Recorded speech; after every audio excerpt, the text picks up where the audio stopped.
للہ و انا الیہ راجعون۔ جانا ہے نا پلٹ کر، کوئی یہاں رہے گا نہیں رہے گا، سب نے جانا ہے۔ تو جانے کے لیے کیا کرو؟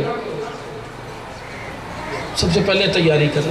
مثلا میں آپ کو ایک مثال دیتا ہوں، انتقال اردو میں کہتے ہیں انتقال۔ انتقال بڑا اچھا لفظ ہے جو اردو زبان میں رکھا گیا ہے۔ انتقال یعنی منتقل ہونا۔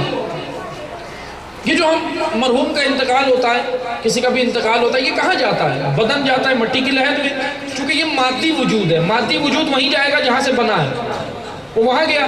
لیکن روح جو اصل انسان ہے، روح نہیں جاتی مٹی میں، روح جاتی ہے برزخ میں، روح اگلے عالم میں جا رہی ہے۔ یہ انتقال یعنی روح منتقل ہوئی ہے، فنا نہیں ہوئی۔ جو مٹی میں آپ نے ڈالا ہے وہ بدن ہے، انسان نہیں ہے۔ انسان اصل روح ہے، اور روح کہاں جا رہی ہے؟ اگلے عالم میں، جو اس کا عالم مقرر کیا ہے اللہ تعالیٰ نے۔ بس مختصر یہ کہ انتقال یعنی اگلے عالم میں منتقل ہونا، وہاں جانا۔ فنا ہونے کا نام انتقال نہیں ہے۔ ابھی ہم سب نے انتقال کیا ہے تو یہاں تک آئے ہیں۔ مثلا میں آپ کو مثال دیتا ہوں، ابھی آپ اس مجلس میں آئے ہیں، اپنے اپنے گھروں سے نکل کر آئے ہیں، اب گھر سے منتقل یہاں ہوئے ہیں، یہ ہے انتقال۔ کہ آپ اگر گھر سے آپ نے اگر اس مجلس میں آنا تھا تو انتقال کرنا ضروری تھا، کیونکہ گھر سے یہاں منتقل ہونا ہے۔ اب گھر میں بیٹھ کر تو مجلس نہیں سنی جا سکتی تھی، اس لیے جب آپ گھر سے اٹھ کر یہاں آئے تو اس کا مطلب یہ ہے کہ آپ نے انتقال کیا، منتقل ہوئے۔ انتقال یعنی منتقل ہوئے، گھر سے فرش عزا پر منتقل ہوئے، یہ انتقال ہے۔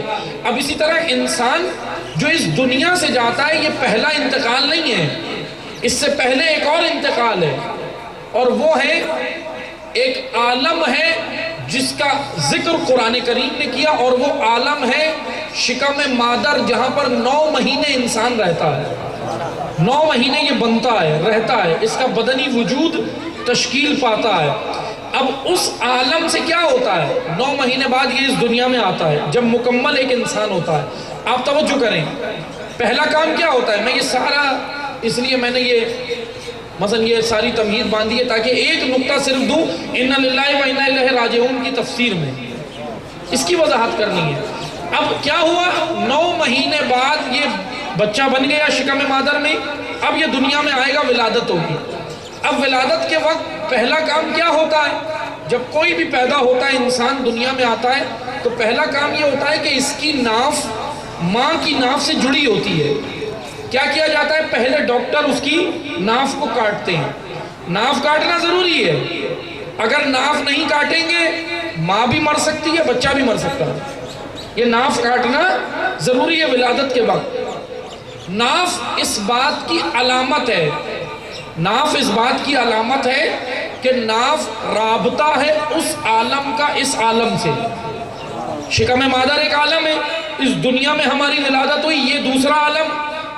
تو شکم مادر سے جب ہم یہاں آ رہے ہیں تو جانتے ہیں پہلا فریضہ کیا ہے؟ پہلا فریضہ یہ کہ اس عالم سے پہلے اپنی ناف کاٹو۔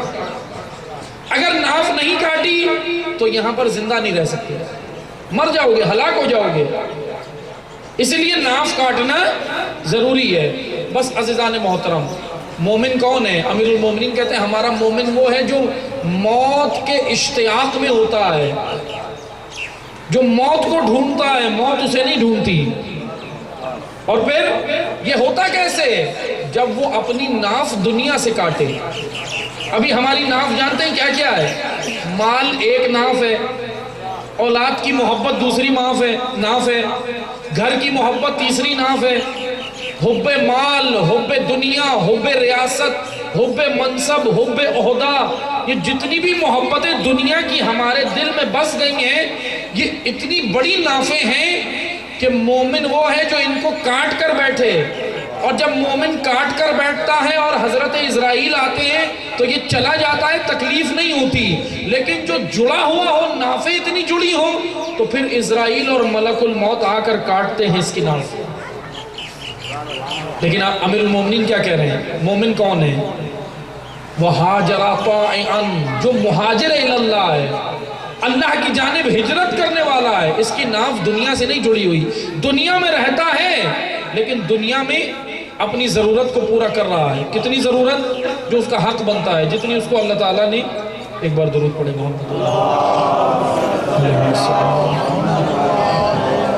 جو اللہ تعالیٰ نے اس کو یہاں بھیجا ہے، جس کام کے لیے، جس مقصد کے لیے بھیجا ہے، اس کو پورا کر رہا ہے. تیسری صفت، بس میں چند آرائز یہ بیان کر کے آپ کی زحمت تمام.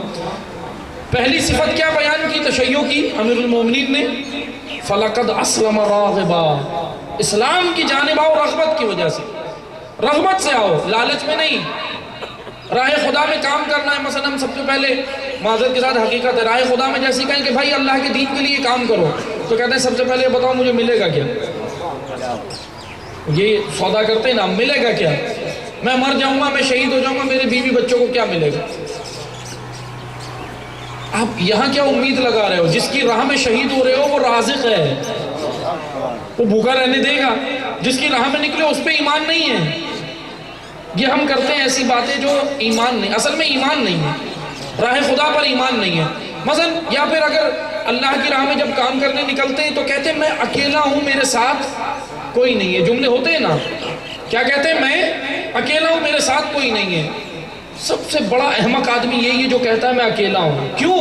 جب تو راہ خدا میں نکلا ہے تو تیرے ساتھ کوئی نہیں، تیرا رب ہے. جب اللہ ہے تو پھر تجھے کس کی ضرورت ہے؟ پھر کس کی ضرورت ہے؟ سید الشہداء علیہ السلام کیا کہتے ہیں دعائے عرفہ میں کہ پروردگارہ جس نے تجھے پا لیا اس نے کھویا کیا ہے، اور جس نے تجھے کھو دیا اس نے پایا کیا؟ سید الشہداء کے جملے ہیں نا، جس امام کا آپ غم مناتے ہیں اسی معمار کربلا کے جملے ہیں. تو جب اللہ کی راہ میں کام کریں فَلَقَدْ أَسْلَمَ رَاغِبًا، رغبت کے ساتھ کریں. تنہا بھی ہے تب بھی کریں، تنہا بھی ہے تب بھی کریں. کیا جناب سیدہ کا قیام یاد نہیں ہے؟ تنہا کیا ہے. جب کوئی نہیں تھا پھر بھی سیدہ نے ولایت اور ولی کے دفاع کے لیے قیام کیا، امیر المومنین کے دفاع کے لیے قیام کیا نا، تنہا کیا. بس عزیزان محترم، یہ جملے ہمارے نہ ہوں کہ میرے ساتھ کوئی نہیں ہے. خدا ہے، جب خدا ہے تو پھر کسی کی ضرورت نہیں ہونی چاہیے. آگے حضرت فرماتے ہیں وَقَنَعَ بِالْكِفَافِ. اب البتہ یہ ساری صفات جو ہیں اس کی وضاحت کی ضرورت ہے، لیکن میں صرف تمہیداً یہ پڑھ رہا ہوں. وَقَنَعَ بِالْكِفَافِ. چوتھی صفت یہ تھی ہمارے شیعہ میں، خباب ابن ارت میں، ہمارے مومن میں، ہمارے پیروکار میں، جو یہ سب میں ہونی چاہیے. چوتھی صفت یہ تھی کہ یہ اکتفا کرتے تھے ضروریات پر. وَقَنَعَ بِالْكِفَافِ، مقنعہ ڈالتے تھے، چادر ڈالتے تھے اپنی ضروریات پر. اپنی ضرورتوں کو لوگوں کے سامنے برملا نہیں کرتے تھے، صرف اپنے رب سے کہتے تھے، اپنے اللہ سے کہتے تھے. یہ مومن کی عزت اسی میں ہے، یاد رکھیں. ایک حدیث میں ہے کہ رسول اللہ فرماتے ہیں اے علی، امیر المومنین کا نام لے کر ہمیں سمجھایا ہے. رسول اللہ فرماتے ہیں اے علی، اگر یہ ہاتھ انگلیوں سے لے کر اور کوہنی تک، رسول اللہ کہتے ہیں اگر یہ ہاتھ، ایک مثال دی رسول اللہ نے، کہا کہ اے علی اگر یہ ہاتھ اژدہا کے منہ میں چلا جائے بہتر ہے اس سے کہ یہ غیر خدا کے سامنے پھیل جائے مانگنے کے لیے. کتنا بڑا عزت کا درس دے رہے ہیں رسول اللہ. عزت، ہر امام نے مومن کو درس دیا ہے کہ عزت کے ساتھ جیو. ٹھیک ہے ضروریات ہیں، لیکن اپنی ضرورتوں کو ادھر ادھر مت کہتے پھرو، بلکہ کہاں پر اپنی ضرورتوں کو صرف اپنے رب کے سامنے عیاں کریں. ایک حدیث میں بھی ہے، امام نحوم سے حدیث ہے یہ کہ امام فرماتے ہیں کہ جس نے اپنی ضرورتوں کو اللہ کے علاوہ کسی اور کے سامنے بیان کرنا شروع کر دیا وہ اپنی تذلیل اور ذلت کے لیے تیار ہو گئے. منع فرمایا ہے، منع کیا. بلکہ آپ کیا کریں؟ مثلا سوال یہ پیدا ہوتا ہے بھئی مومن کیا کرے اگر پریشان ہے، مال نہیں ہے، گھر میں فاقے ہیں، کچھ ایسا مسئلہ ہے تو آپ کیا کریں؟ پھر بھی ایک طریقہ بتایا ہے آئمہ نے. اول تو یہ کہ عزت کے ساتھ جیے، خودداری کے ساتھ جیے، خود کرے، محنت مزدوری کرے، کام کرے، کمائے کھائے، خود کرے، اپنے اندر غیرت پیدا کرے، اپنے اندر حریت پیدا کرے.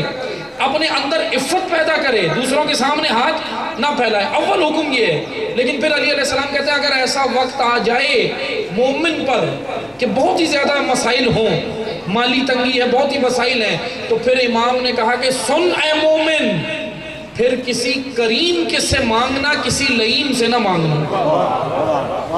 لئیم کیا کرے گا؟ تجھے کچھ دے تو دے گا لیکن تیری حرمت پائمال کرے گا، سب کو گائے گا، سب کو بتائے گا۔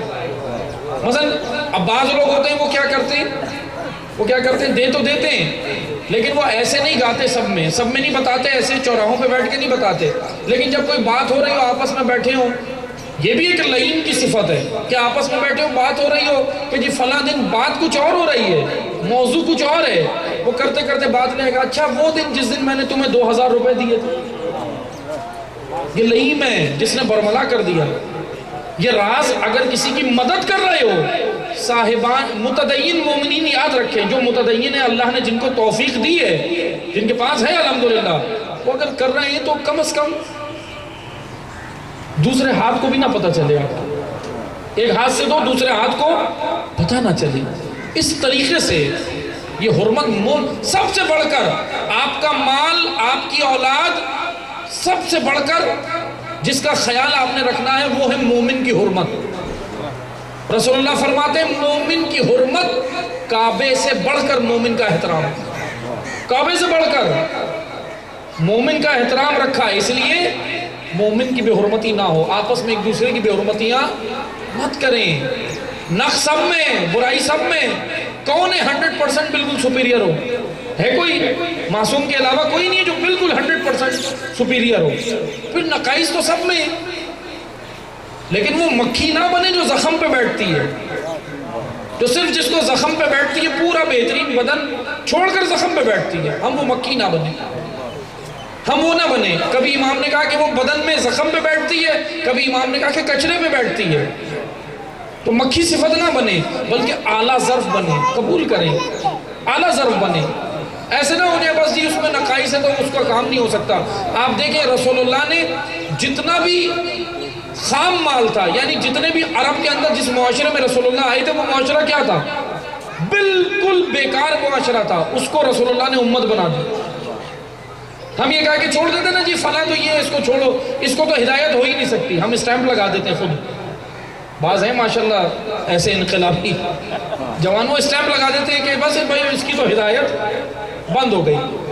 وہ اللہ نے اسٹیمپ لگانی ہے، آپ نے نہیں لگانی۔ ختم اللہ علی قلوبہم، اللہ وہ ختم لگاتا ہے اور وہ اللہ لگاتا ہے، لیکن ہمارا اور آپ کا فریضہ اس کی اصلاح کرنا ہے، اس کو راہ راست پر لانا ہے اخلاق و محبت سے۔ بہرحال میں یہاں پر اس گفتگو کو سمیٹتا ہوں۔ وَرَضِيَ اللَّهُ عَنِ اللَّهِ، اگلی صفت امام نے بیان کی، پانچویں صفت کہ یہ اللہ کی رضا پر راضی تھے۔ وَعَاشَ مُجَاہِدًا، اور مجاہدوں والی زندگی گزاری۔ وَرَضِيَ اللَّهُ عَنْ، یہ نقطہ سمجھ آ جائے کہ ہم زندگی میں خوش کیسے رہیں، خوش کیسے رہیں۔ تو یہاں پر یہ جملہ کہا اللہ کی رضا پر راضی تھے، ہم خوش کیسے رہیں زندگی میں۔ میں آپ کو ایک آخری واقعہ سنا کر انشاءاللہ دیگر جو ہیں علماء انشاءاللہ شاید ذکر مصائب پھر وہ انشاءاللہ پڑھ لیں گے علماء، میں صرف یہ عرض کر کے آپ سے اجازت چاہوں گا۔ وَرَضِيَ اللَّهُ عَنِ اللَّهِ، وَرَضِيَ عَنِ اللہ کی رضا پر راضی ہونا، یہ مشکل کام ہے۔ اللہ تو جلدی راضی ہوتا ہے، بندہ نہیں ہوتا، بندہ دیر سے ہوتا ہے۔ میں آپ کو ایک مثال دیتا ہوں۔ آغائے محسن قراتی دامت العالی، ایران کے اندر عالم دین ہے، آیت اللہ العظمہ محسن قراتی، بہت عظیم عالم ہے، خدا ان کا سایہ دراز کرے ہمارے سروں پر انشاءاللہ۔ یہ وہ عالم ہیں کہ جن کو اللہ نے اتنی صلاحیت دی ہے کہ قرآن کی بڑی بڑی آیات، اتنی بڑی وسیع آیات، اتنی بڑے مفہوم رکھنے والی آیات کو چھوٹی سی مثال سے جوانوں، بچوں، بزرگوں، عورتوں سب کو سمجھا دیتے ہیں۔ اتنی بڑی صلاحیت ہے ان میں، ایک چھوٹی سی مثال سے قرآن کی آیت کو سمجھا دیتے ہیں بہت خوبصورتی سے۔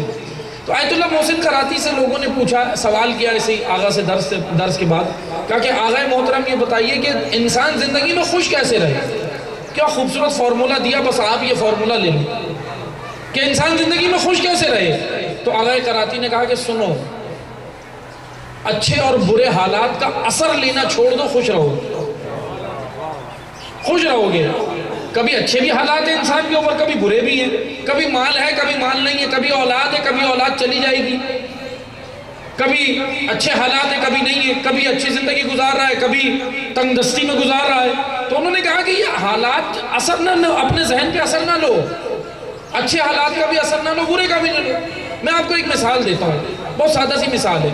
آپ بینک میں جاتے ہیں نا، بینک کے اندر ہوتا ہے کیشیئر۔ کیشیئر کیا کرتا ہے؟ پیسے جمع کرتا ہے۔ کیشیئر کا کام کیا ہے؟ پیسے لینا اور پیسے دینا۔ اب روزانہ کیشیئر کیا کرتا ہے؟ آپ جاتے ہیں بینک میں پیسے جمع کراتے ہیں، کروڑوں روپے روزانہ کیشیئر کے پاس آتے ہیں، وہ اس کو لے کے تجوری میں رکھتا ہے، کروڑوں روپے روزانہ دے بھی رہا ہوتا ہے۔ ڈیبٹ کریڈٹ کا سلسلہ چلتا رہتا ہے نا بینک کے اندر۔ کیشیئر کیا کرتا ہے؟ کروڑوں روپے اس کے ہاتھ میں آ رہے ہیں، لیتا ہے، سلپ لیتا ہے، اس کو فل کر کے کمپیوٹر پہ چڑھا کے رکھ دیتا ہے۔ اب کوئی چیک لاتا ہے، اس کو کیش کراتا ہے، کروڑوں روپے جا بھی رہے ہوتے ہیں۔ روزانہ کی ٹرانزیکشن ہے یہ، روزانہ کا معاملہ ہے۔ لیکن آپ مجھے ایک بات بتائیں، جب کروڑوں روپے اس کے ہاتھ میں آئے کیشیئر کے، یہ خوش ہو رہا تھا؟ اور کروڑوں روپے جب دے رہا تھا کسی کو تو رو رہا تھا، غمگین تھا؟ نہیں۔ کیوں؟ کیونکہ اس کو یہ معلوم ہے کہ یہ پیسہ میرا ہے ہی نہیں، یہ پیسہ میرا نہیں ہے، میں اس کا مالک نہیں ہوں، اس لیے یہ آئے تو بھی میں مالک نہیں ہوں، میرے ہاتھ سے جائے تو بھی میں مالک نہیں ہوں۔ عزیزان محترم، یہ وجود میرا نہیں ہے، یہ اولاد میری نہیں ہے، یہ مال میرا نہیں ہے، یہ کائنات کے اندر صلاحیتیں، یہ علم، یہ سب کچھ یہ میرا نہیں ہے، اس کا مالک کوئی اور ہے جس کو مجھے واپس پلٹانا ہے۔ تو جب ملے تو ایسے خوش نہ ہو اور جب جائے تو غمگین نہ ہو۔ یہ ایک چھوٹا سا فارمولا ہے، یہ آئمہ کی زندگی کا فارمولا ہے، یہ ہے ہمارے آئمہ کی زندگی۔ کیا خوبصورت زندگی ہے! آپ دیکھ لیں، اپنے ہاتھوں سے میدان کربلا میں تیار کر کے بچے بھیجے ہیں۔ غمگین ہوئے امام حسین؟ ہاں، کیونکہ امام حسین جانتے ہیں مالک میں نہیں ہوں، میرے اکبر کا مالک خدا ہے، میرے اصغر کا مالک خدا ہے، میرے اون و محمد کا مالک میرا خدا ہے، اور میرے اپنے وجود کا مالک خدا ہے۔ جب انسان مملوک بن جائے، مالک اس کو تصور کر لے، تو پھر یہ سارے مسائل حل ہو جائیں گے۔ کربلا ہمیں یہی درس دیتی ہے، کربلا ہمیں یہی سکھاتی ہے۔ کربلا صرف رونے کا نام نہیں ہے، کربلا مکمل مدرسہ تربیت ہے۔ کربلا کے اندر غیرت ہے، کربلا کے اندر حماسہ ہے، کربلا کے اندر اقدار انسانی کا احیاء ہے، کربلا کے اندر حریت ہے، کربلا کے اندر یہ مقنعہ ہے، کربلا کے اندر یہ اثارگری ہے، یہ سب کربلا میں ہے۔ اور انشاءاللہ کربلا کو ہم نے سمجھنا ہے۔ صرف آ کر رو کر دو آنسو بہا کر ہی نہ چلے جائیں فقط۔ مصائب ہیں بے شک کربلا میں، بہت مصائب ہیں، آل رسول پہ بہت ستم ہوئے، بہت مصائب ہیں، لیکن کربلا میں مصائب کے ساتھ ساتھ اور بھی بہت پہلو ہیں، ان کو بھی لیں۔ کربلا میں بھائی چارگی ہے، تو اے کربلا منانے والے، اے امام حسین کے فرش عزا پر آ کر رونے والے، کربلا میں اتنی بھائی چارگی ہے کہ وہ دینی بھائی ایک دوسرے پر قربان ہونا چاہتے ہیں۔ تو یہ بتا، تیرے گھر میں تیرا بھائی سگا، دو سگے بھائی آپس میں ناراض کیوں ہیں؟ جب تم مجلس حسین میں آئے تو اپنی ناراضگی مٹاؤ، بھائی چارگی پیدا کرو۔ کربلا میں زوجہ کے حقوق بھی نظر آتے ہیں۔ جناب ام رباب کو امام حسین شب عاشور بھی وہ تمام حقوق جو زوجہ کے ہیں ان کو کہتے ہیں کہ مجھ میں کوئی کمی تو نہیں رہے گی، کوئی ایسے حقوق۔ تو اے مومن کربلا پہ رونے والے، اے عزادار، کہیں تو اپنی زوجہ کا حقوق غصب کر کے تو نہیں بیٹھا ہے مجلس میں؟ آیا کس پر ہے؟ مجلس سیدہ میں آیا ہے حقوق سیدہ کو غصب کرنے والوں پر لعن کرنے، لیکن ایسا نہ ہو کہ میں بھی کسی کا حق غصب کر کے بیٹھا ہوں۔ ایسا نہیں ہونا چاہیے۔ میں نے کسی کا حق غصب نہ کیا ہو، میں نے کسی مومن کی حق نہ مارا ہو، میں نے اپنے گھر میں ہی کسی کا حق غصب نہ کیا ہو۔ یہ ہے کربلا۔ کربلا اترنے کی چیز ہے، کربلا صرف منانے کے لیے نہیں ہے، کربلا میدان میں اترنا ہے، کربلا عملاً اترنا ہے۔ کہ انشاءاللہ باقی ذکر مصائب آغا محترم بھی ہیں اور دیگر جو خطبہ ہیں وہ پڑھیں گے آپ کی خدمت میں، چونکہ وقت پھر زیادہ ہو جائے گا۔ اس دعا کے ساتھ ہم اختتام کرتے ہیں۔ میں اجازت چاہوں گا آپ سے کہ پروردگارہ ہمیں حقیقتاً نہج البلاغہ، کلام امیر المومنین، کلام ائمہ معصومین کو کلام خدا کو سمجھ کر اس پر عمل کرنے کی حقیقتاً توفیق عطا فرما، اور ہمیں حقیقتاً کربلا کو سمجھ کر کربلا میں اترنے کی، اپنے عصر کو کربلا کا عصر بنانے کی توفیق عطا فرما، اور دشمن کی سازشوں سے ہوشیاری و بصیرت کی توفیق عطا فرما۔ پروردگارہ جو بیمار ہیں امام سجاد علیہ السلام کے وسیلے انہیں شفاء کلی عطا فرما، جو پریشان حال ہے ان کی پریشانیوں کو دور فرما، خصوصاً مرحوم برادر کاشف جو سال ثواب کی ان کی مجلس عزائے خدایہ، ان کے تمام گناہ کبیرہ و صغیرہ کو معاف فرما، مرحوم کے درجات بلند فرما، مرحوم کو نور محمد و آل محمد سے مستفید فرما، مرحوم کو شفاعت محمد و آل محمد عطا فرما۔ پروردگارہ مرحوم کے لواحقین کو زیادہ سے زیادہ اعمال صالح انجام دینے کی توفیق عطا فرما۔ پروردگارہ ہمیں حقیقتاً امام عصر کے ظہور کی راہ کو ہموار کرنے کی توفیق عطا فرما، امام عصر کے ظہور میں تاجیل فرما، ہمیں امام کے ناصر و مددگاروں میں شمار فرما۔ ربنا تقبل منا انک انت السمیع العلیم۔ آغا بیان کر رہے ہیں کہ بیمار ہیں، ایک سید بیمار ہیں، انشاءاللہ دعا کرتے ہیں کہ اللہ تعالیٰ ان کو بحق امام سجاد علیہ السلام جلد عدد شفاء کلی عطا فرمائے، اور تمام بیماروں کو شفاء کلی عطا فرمائے۔ ربنا تقبل منا انک انت السمیع العلیم برحمتک یا ارحم الراحمین۔ ایک بار تمام مومنین دعاؤں کی قبولیت کے لیے ایک بار بلند تر محمدی صلوات پڑھیں۔